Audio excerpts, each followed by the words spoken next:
If revenge is a dish best served cold, then the 14 years it took Abdul-Hakim Belhaj and his wife Fatima Budshah to get their apology will have been worth it.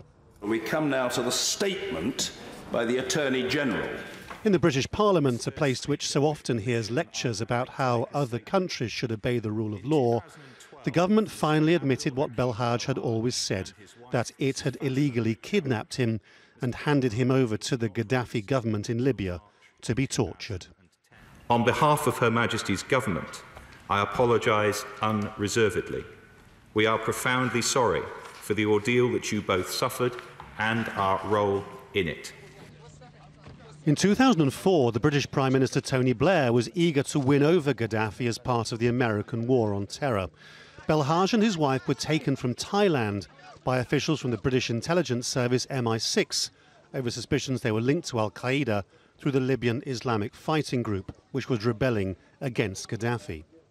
But 10 years on, and the same British government was helping bring Gaddafi down, and in the rubble of Tripoli, the files emerged detailing the relationship between MI6, the American CIA, and Libyan intelligence.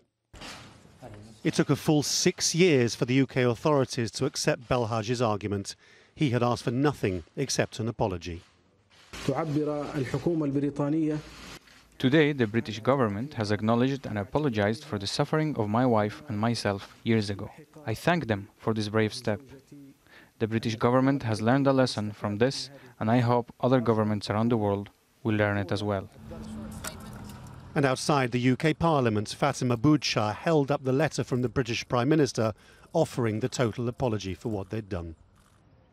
The UK lost its way when it got mixed up in the rendition of an innocent pregnant woman and an anti-Gaddafi dissident, but today I think it stood on the right side of history by recognizing its mistakes and by apologizing. And so where does this leave the reputation of MI6?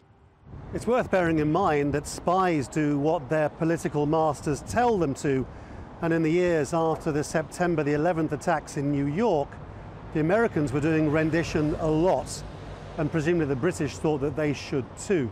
But times change, and so do political considerations, and decisions that people made can come back to haunt them.